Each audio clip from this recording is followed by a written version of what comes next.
त्यांच्याशी काय बोलणं झालं का? तुम्ही काय माहिती दिली आहे का त्यांना? ही घटना झाल्यानंतर माननीय मुख्यमंत्री महोदयांशी संपर्क केला. त्यानंतर मी ही सगळी घटना घडताना पुण्यात होतो. एका सार्वजनिक जो काही टी मारण्याच्या कार्यक्रमात मी त्यांच्याबरोबर होतो. त्यांनी पोलीस प्रशासनाकडून माझ्याकडून सगळी माहिती घेतलेली आहे आणि त्यांच्या नेहमीच्या कार्यपद्धतीप्रमाणे त्यांनी जो काही चुकला असेल त्याच्या विरोधात कारवाई करावी आणि लोकांना सुरक्षितता द्यावी आणि निरपराध कोणत्याही व्यक्तीविरुद्ध कारवाई होऊ नये अशा प्रकारच्या स्पष्ट सूचना केल्या. आपण घटनास्थळी भेट दिली आहे का किंवा कशा पद्धतीने भेट दिली काय? मी काल पोलीस स्टेशनला जाऊन त्या ठिकाणी जे काही त्या गावातील प्रमुख मंडळी या सगळ्या घटनेसंदर्भात उपस्थित होती त्यांच्याशी संवाद केलेला आहे. काय घडले समजून घेतले. सगळे फोटोग्राफ्स आले. पुढं काय काय घटना घडल्या ग्रामस्थांकडून समजून घेतले. त्यात सगळ्या प्रकारचे सगळ्या समाजाचे सगळ्या घटकाचे लोक होते. पोलिसांच्याकडून समजून घेतले, ग्रामस्थांच्याकडून समजून घेतले, पदाधिकाऱ्यांकडून समजून घेतले, सगळ्या पक्षाच्या मंडळींच्याकडून समजून घेतले आणि सगळ्या घटनेचा त्या ठिकाणी मी जरी समजून त्यावेळी घेतलं असलं तरी मागची जवळपास प्रत्येक दिवशी जवळपास युवकमध्ये मी रोज आहे.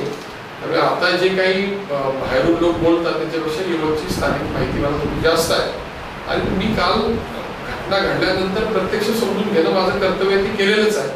परंतु दर तासाला दर मिनिटाला त्या ठिकाणी काय चाललंय त्याच्यावर नियंत्रण कसं मिळवलं पाहिजे, कुणाशी संपर्क केला पाहिजे, कुणाला शांततेचं आवाहन केलं पाहिजे ही सगळी प्रक्रियेमध्ये मी पूर्ण वेळ त्या ठिकाणी उपलब्ध होतो, फोनवर होतो प्रत्यक्षात.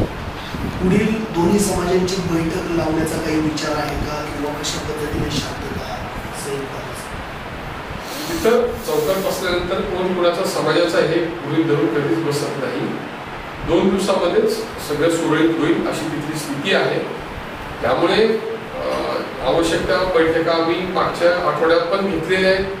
जरी सगळ्याच बैठका पोलीस स्टेशनला व्हाव्या, ग्रामपंचायतला व्हाव्या असं नाही.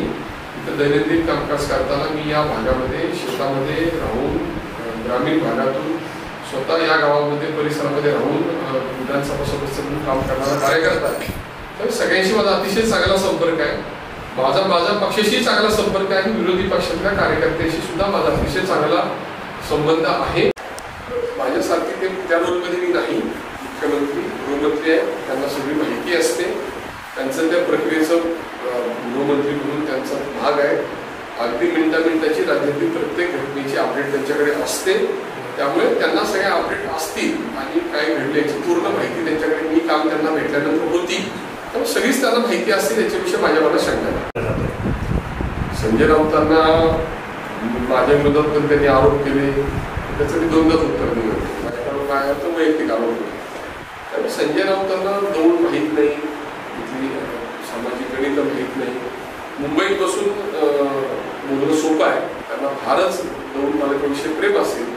त्यांनी यावं, इतर लोकांच्या बैठका घ्याव्या, काय घडलंय ते समजून घ्यावं, त्याच्यामध्ये दौड आणि व्यवस्था शांत ठेवण्यासाठी योगदान द्यावं आणि ते केलं तर निश्चित मी पण त्यांच्या त्या प्रयत्नाला सहाय्य करेन. परंतु मुंबईत बसून यवतमध्ये काय घडलंय याच्यावर वक्तव्य करणं योग्य नाही.